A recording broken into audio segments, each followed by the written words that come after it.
Centimetre 19. ಇವಾಗ ಅಳತೆ ಮಾಡಿದೀಯಾ? ಹ್ಞೂ ಸರ್. ಸರಿ, ಕುಮಾರನ ತ್ರಿಜ್ಯ ಯಾವುದು? ಏಕೆ ಏಕೆ ಎಷ್ಟು ಸೆಂಟಿಮೀಟ್ರ್ ಇದೆ? 19. ಹಾಂ. ನಿನ್ನ ತ್ರಿಜ್ಯ ಯಾವುದು? ಕೆ ಬಿ ಎಷ್ಟು ಸೆಂಟಿಮೀಟ್ರ್ ಇದೆ? 19. ಅಳತೆ ಮಾಡು.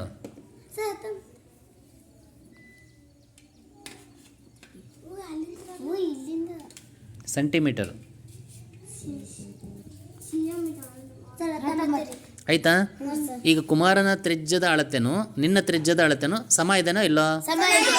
ಮತ್ತೆ ಯಾರಾದ್ರೂ ತ್ರಿಜ್ಯ ಹೇಳಿರಿ ಇವಾಗ. ಯೋಗೇಶ. ಓಕೆ, ಏನು ಮಾಡ್ತಿದ್ದೆ ಅಂತ ಹೇಳಬೇಕಪ್ಪ ನನಗೆ. ತ್ರಿಜ್ಯವನ್ನು ಎಲ್ಲಿಂದ ಎಳಿಬೇಕಪ್ಪ? ಎಲ್ಲಿಂದ ಎಳಿಬೇಕು ತ್ರಿಜ್ಯ?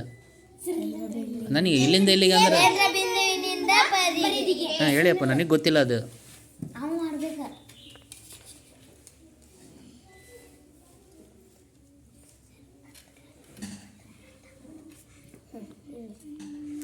ಎಲ್ಲಿಂದ ಎಲ್ಲಿಗೆ ಎಳಿಬೇಕು? ಹಾಂ ಸರಿ, ತ್ರಿಜ್ಯ ಹೇಳಿದೆ.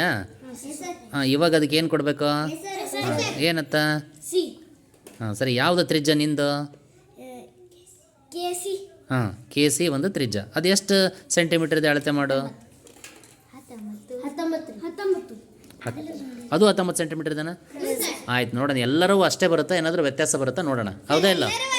ಹಾಂ ಸರಿ, ಬರೀ ನಿನ್ನ ತ್ರಿಜ್ಯ ಹೆಸರು ಬರೆದು ಅಳತೆ ಬರೀ.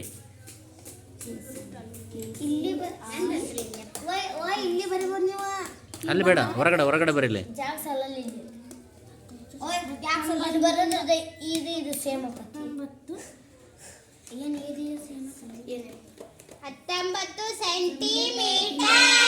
ಹೌದಾ?